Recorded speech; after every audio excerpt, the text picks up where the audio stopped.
अहानबमक्तदा मयामु तरामनो ओक्सतरी ngasisu channel asina movie amagi explanation puduna laksare movie asigi mamingna Ranjana.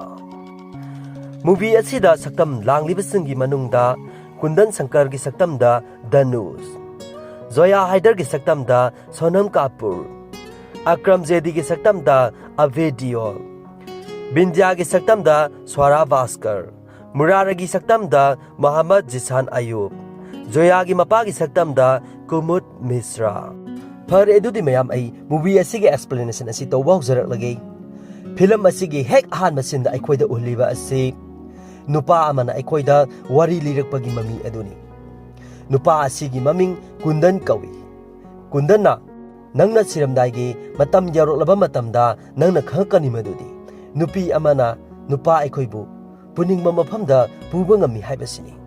Asumna nupa ama asokpagi phibamda wanthadana hospital da puselapagi mami adu aikhoida uhalli.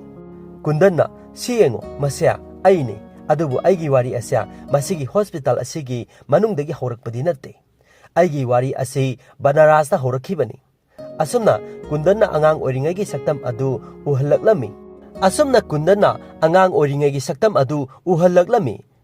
Angang asina Mahadevagi dress setuna holigi damakta paisa khaiba chatlami. Mahakna yum amada sangduna dakhina niba matamda yum aduda angang nupi masa ama namaz honduna leiba adu urami. Matam asidagini mahakna mahaki wari asi horakodoriba asi. Makoi asi sahi sanigi mamangda makoi gi mapu amasung mathauna Tamil Nadu gi khungang amadagi pandit oinabagi damakta Banaras hariba lamdam asida purakhibani. Adubu mahakna khali Banaras hariba lamdam asina ihan hanba khudol oina nupi asibu mahaki damakta khudol oina tambire haibasini. Aduga mahakna amuksu khalle madudi nupi asina soliba namaz ase mahaki damakta dua tawjabani haiba asini. Matam adudagi khangaudana mahak ase pakhang phare haina mahak matodana khanjanami. Luhongma yare masigi nupigi damakta mahak ase hingba amasung siba ngamlani haibase mahaki wakhanda khalaklami. Asumna makoina chawraba matamgi sin asi ulakle. Nongma Kundanna mana angang oiringaida ukhiba nupi adu ngasi propose tawgani haiduna laklami. Asumna matungdagi nupi adugi makhutto tapai aduga I love you hairami. Nupi aduna khupakna tharadi haina hairaklami. Kundanna adudi aisu khallaga laini tharo haina mamaido onsili. Nupi aduna khupakna tharamlaga chatkirami. Kundanna mingdi hairamu haina hairaklami. Nupi aduna hayeng su khupak saba lao haina khumlamlaga chatkre. Kundan adu harauna dance tawduna lehawi. Asumna nupi aduna numit khudingi thengnabada Kundan adu khupakna tharami. Asumna nongma amadi nupi aduna hayeng exam oiribani. Aduna mafam taktuna laknaba hairami. Aduga amuksu hairami. Nangonda aina masi hairibasa aina nangbu nuksibagi haiba nate. Nangna tawriba maungduna haibani haiduna nupi adu chatkirami. Asumna nupi adu chatkhiba aduda kunjinna onsinduna khupak tara mangadi sure mingdi hairamu haina hairaklami. Nupi aduna Zoya kawi haina hairaklami. Aduga nangi namingdi kari kauge haina hanglaklami. Nupa aduna Rizwan kawi haina haizilami. Zoya asi Muslim nupi oibana Kundanna mahakpu koiba yanabagi damakta mahaki maming asi Muslimgi maming ama haizille haibasini. Asanna Kundan adu unagadoriba mafam aduda ngaiduna karigumba ama simpha puduna leirami. Asumna Zoya lakpa adu uduna Kundanna pairamba pot adu losinki. Aduga Zoya da gift card ama pirami. Aduga Zoya bu singchinduna fajaraba wahai khara hairami. Aduda Zoya na sumakha samtharaklami. Asumna Kundanga misanaraga leiringai matamda Zoyana mahaki thabakta siriba pandit ki lik adu urami. Madu uba matamda Zoyana nangi ming asengmase kari kauge haina hanglaklami. Kundanna adumak Rizwan kawi haina khumlaklami. Zoyana nangi papagi mingdi kari kauge haina hanglaklami. Kundan adu madu hanglakpa matamda khumdre. Asumna nupi aduna amuksu khupakna thaduna thamlami. Kundanna masiga tharaga khupak tara taruk sure adubu aikhoi panditni. Aikhoi gi UP da nupi asi maong ani da loinaba yai. Manau nupi singda chithi iba natraga nupi adubu ani subada nupi asibu kihallaga loinaba asini. Asumna Zoyana tonglaga lakpa auto amada kakhatuna Kundanna nangi problem si karino haina hanglami. Zoyana problem se nangna aigi itung inabasini haina hairaklammi. Kundana nuksidi hairau adudi hairammi. Zoyana nuksidi haiduna lauraklammi. Kundana nuksidribagi maram se karigino ai Hindu oibagira haina hanglaklammi. Zoyana sauna sinthibani nang haina lauraklammi. Kundana amuka nuksidi hairau haina hairaklammi. Madu natrabadi aigi singli asa kakthatjarani haina blade ama puthokduna ulaklammi. Zoyana so amuka nuksidi haiduna lauraklammi. Madu hairakpadagi kundan adu mahake singli adu brain lenthatjarami. Aduda Zoya adu kaptuna mangonda konsinduna mathabakta kupangna papak tharami. Asumna makoina taunariba adugi pau adu mapagi mayumda yorami. Zoyagi mapana Zoyagi mamaida kupangna tharami. Nangna khatpa yaba khatne. Hayeng mangnak Aligarhda chatlo ada leirago aina lairi makha tamtharo hairami.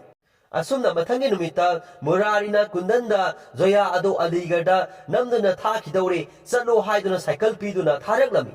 Somda Zoya adu chanabagi train tongduna leirami. Train adu thauba horakpa matamda kundan adu cycle thauduna laklami. Asumna Zoya kauduna tanaraklami. Aduga nang karimata khangano ai nang halakpa ngaigani. Nangna lakpa matamda nangi yungi minasu aibu nungsinaba tauramge haina hairami. Asumna mahak lehore. Adubu Zoya adudi kapna satkirami. Matang asina taklay madudi kundanna Zoyabu asuki matik nuksijay haibasini. Kenariba haibabu kundanna bamoni aduga Zoyana Muslim oibasini. Asumna sahi mangagi matungi saktam ulaklami.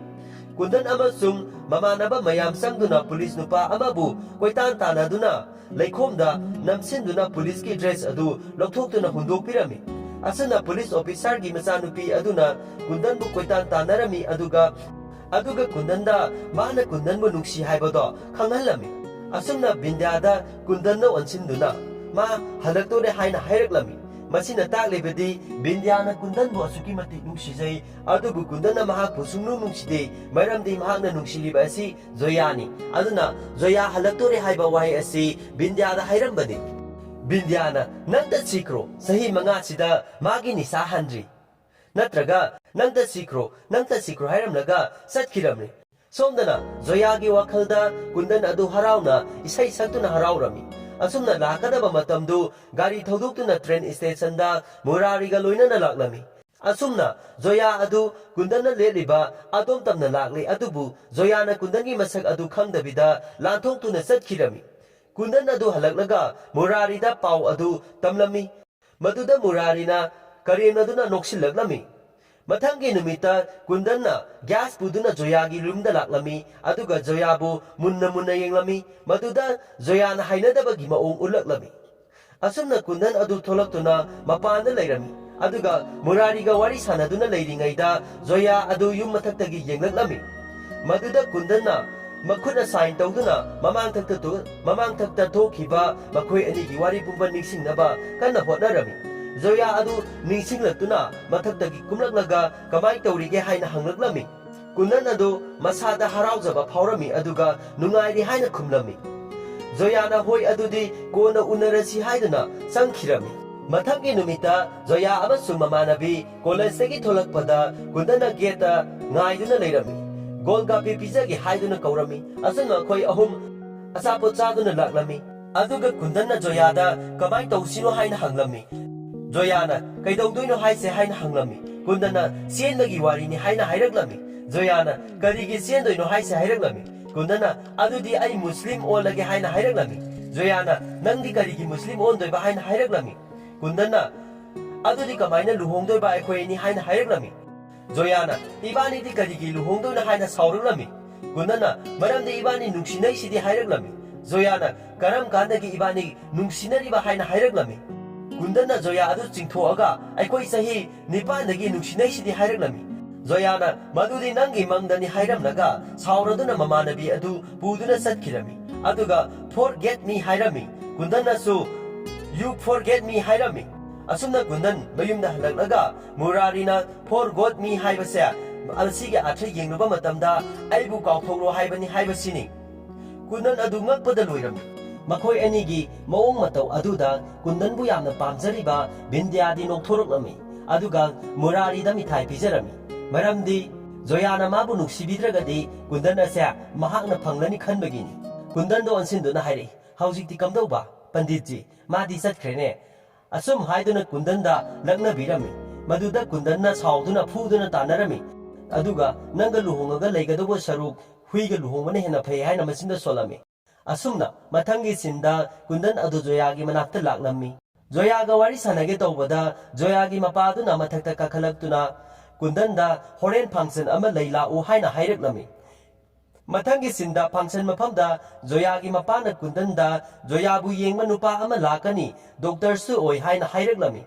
Aduda Kundan du lambi da Zoyana tongliba rikso adu khamanduna Zoyada nangna khangna tawriba natra haina haireklami.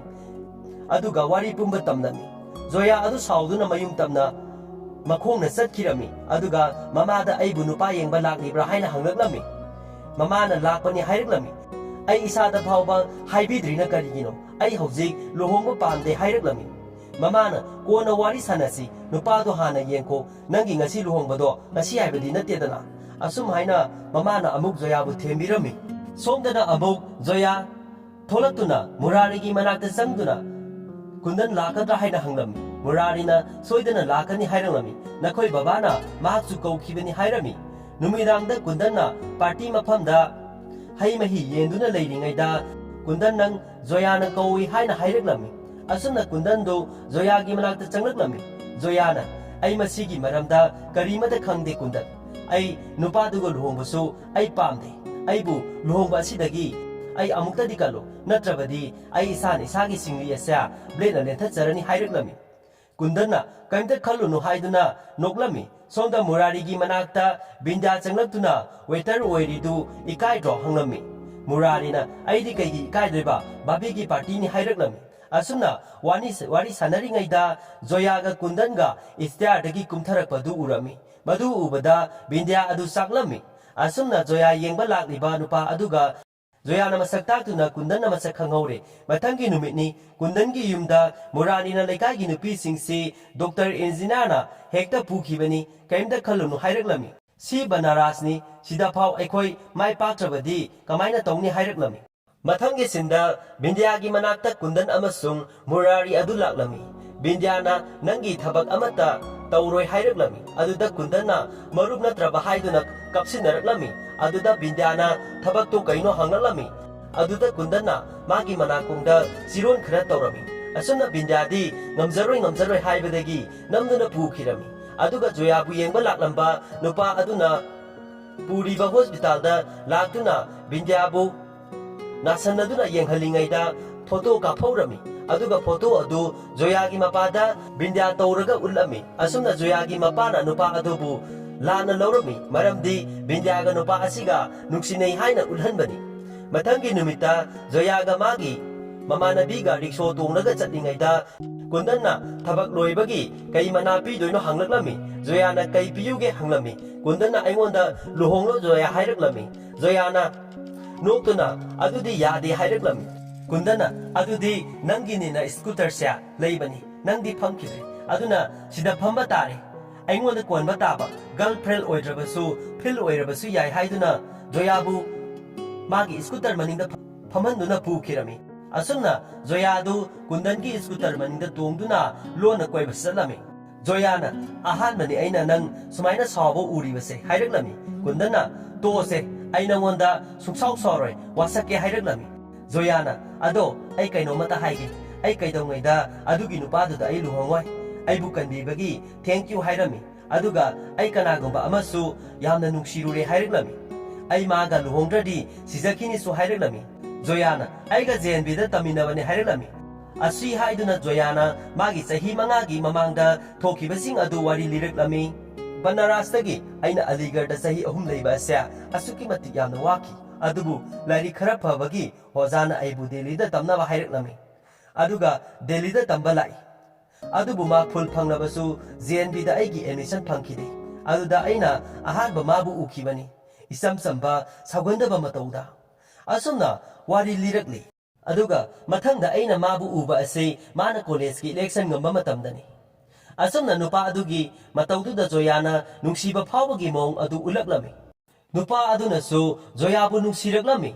ꯀꯣꯂꯦꯖꯇ ꯂꯩꯕꯗ ꯃꯈꯣꯏ close ꯑꯣꯏꯗꯨꯅ ꯂꯩꯃꯤꯟꯅꯩ ꯍꯥꯏꯕꯗꯨ ꯀꯨꯟꯗꯟꯗ ꯂꯣꯏꯅ ꯇꯝꯂꯝꯃꯤ ꯁꯣꯝꯗ ꯀꯨꯟꯗꯟꯗꯤ ꯃꯣꯟꯗ꯭ꯔꯪ ꯑꯃꯗ ꯂꯩꯗꯨꯅ ꯖꯣꯌꯥꯅ ꯂꯤꯕ ꯋꯥꯔꯤꯗꯨ ꯁꯥꯎꯗꯨꯅ ꯒꯥꯔꯤ ꯑꯗꯨ ꯍꯥꯞꯇꯨꯅ ꯇꯨꯔꯦꯜꯗ ꯊꯧꯊꯔꯝꯃꯤ ꯑꯗꯨꯒ ꯀꯨꯟꯗꯟ ꯑꯗꯨ ꯖꯣꯌꯥꯅ ꯀꯧꯕ ꯇꯥꯗꯕ ꯃꯈꯩ ꯆꯠꯈꯤꯔꯝꯃꯤ ꯖꯣꯌꯥꯒꯤ ꯌꯨꯝꯗ ꯖꯣꯌꯥꯗꯨ ꯃꯐꯤ ꯃꯔꯣꯜꯗ ꯆꯣꯠꯂꯒ ꯑꯁꯨꯝꯅ ꯆꯪꯂꯛꯂꯝꯃꯤ ꯖꯣꯌꯥꯒꯤ ꯃꯃꯥꯅ ꯅꯨꯄꯥ ꯌꯦꯡꯕ ꯂꯥꯛꯏ ꯃꯅꯨꯡꯗ ꯆꯪꯂꯒ ꯗ꯭ꯔꯦꯁ ꯑꯗꯨ ꯍꯣꯡꯗꯣꯛꯂꯒ ꯊꯣꯛꯂꯛꯎ ꯍꯥꯏꯔꯛꯂꯝꯃꯤ ꯖꯣꯌꯥꯅ ꯑꯩ ꯂꯨꯍꯣꯡꯕ ꯄꯥꯝꯗꯦ ꯀꯨꯟꯗꯟ ꯍꯣꯏꯒꯨꯝꯕ ꯂꯥꯏꯔꯤꯛ ꯂꯥꯏꯁꯨ ꯇꯝꯗꯕ ꯃꯤꯒ ꯂꯨꯍꯣꯡꯕꯗꯣ ꯂꯩꯈꯥ ꯇꯥꯅ ꯂꯩꯈꯤꯕꯗꯣ ꯑꯩ ꯂꯩꯈꯣ ꯍꯥꯏꯔꯤꯕ꯭ꯔꯣ ꯑꯩ ꯑꯗꯨꯒꯨꯝꯕ ꯃꯤꯁꯛꯇꯨꯒ ꯑꯩ ꯂꯨꯍꯣꯡꯕ ꯄꯥꯝꯗꯦ ꯍꯥꯏꯔꯛꯂꯝꯃꯤ ꯖꯣꯌꯥꯒꯤ ꯃꯃꯥꯅ ꯀꯨꯟꯗꯟ ꯍꯣꯏꯒꯨꯝꯕ ꯅꯠꯇꯦ ꯑꯁꯤ ꯊꯕꯛ ꯇꯧꯔꯦ ꯌꯨꯝ ꯑꯆꯧꯕ ꯂꯩ ꯒꯥꯔꯤ ꯂꯩ ꯀꯨꯟꯗꯟ ꯍꯣꯏꯒꯨꯝꯕ ꯅꯠꯇꯦ ꯍꯥꯏꯔꯛꯂꯝꯃꯤ ꯖꯣꯌꯥꯅ ꯑꯩꯒꯨꯝꯕ ꯅꯨꯄꯥ ꯄꯥꯝꯃꯦ ꯑꯩ ꯀꯅꯥꯒꯨꯝꯕ ꯑꯃꯕꯨ ꯌꯥꯝꯅ ꯅꯨꯡꯁꯤꯔꯨꯔꯦ ꯍꯥꯏꯔꯛꯂꯝꯃꯤ ꯑꯗꯨ ꯍꯥꯏꯕꯗ ꯖꯣꯌꯥꯒꯤ ꯃꯃꯥꯅ ꯖꯣꯌꯥꯗ ꯈꯨꯄꯥꯛꯅ ꯊꯥꯔꯝꯃꯤ ꯃꯊꯪꯒꯤ ꯅꯨꯃꯤꯠꯇ ꯃꯨꯔꯥꯔꯤꯅ ꯀꯨꯟꯗꯟꯒꯤ ꯃꯅꯥꯛꯇ ꯂꯥꯛꯂꯝꯃꯤ ꯀꯨꯟꯗꯟ ꯑꯗꯨ ꯃꯊꯛꯇ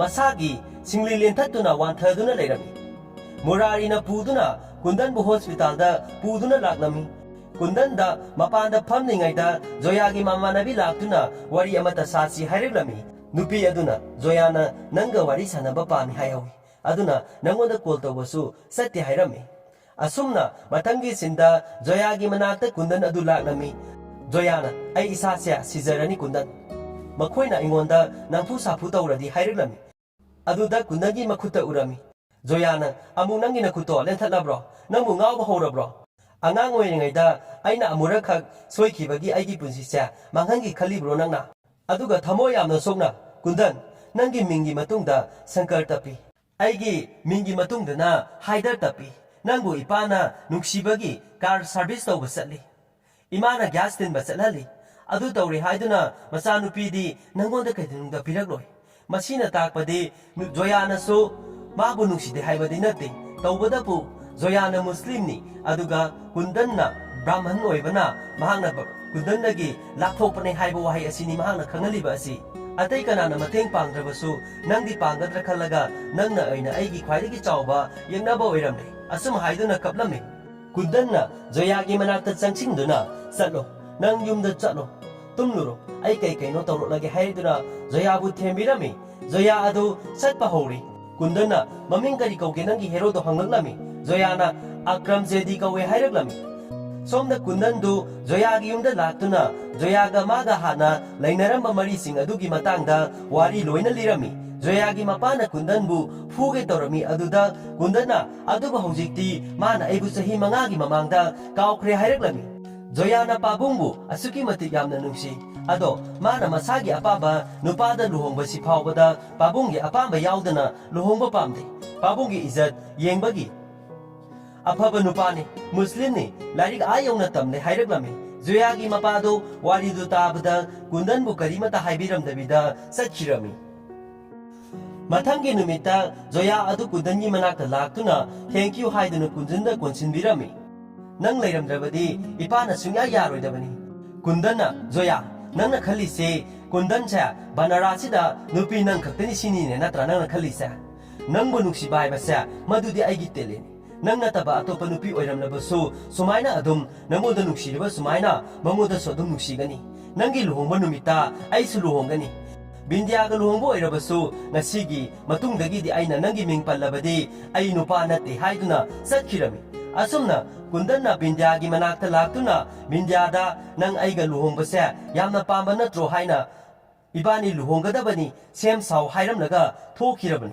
아썸나 루홍바기다막다 로이나 로이신나라미 루홍바기 누미타 곤단나 드레스 셀링아이다 무라리나 카바르 아마 우라미 카바르 아두 곤단다 울리 곤단나 카바르 아두 빠이드나 조야기 윰달라이 아두가 조야기 누빠기 마나타 상신두나 무슬림기 와이나 라이손 솔라미바 아두 로이실로 하이라라미 누빠 아두나 가이데우르게 항바다 곤단나 로이실로 하이다나 라옥실라라미 asumna tawbaduda mayam adu loina sangsinnaraklammi gundanna zoyada onsinuna aina masi tawribase nangbu thamoi singna nungsibagini hairami zoyagi mapana kaidawruge kundan haina hanglaklammi kundanna khabar adu piduna mahagase hinduni haiduna hairaklammi asum hairamlaga kundan adu luhongpham adudagi thoraknai masina takpadi zoyaga luhongga tawriba nupa adu hinduni haibasini asumna movie asigisu intermission oirami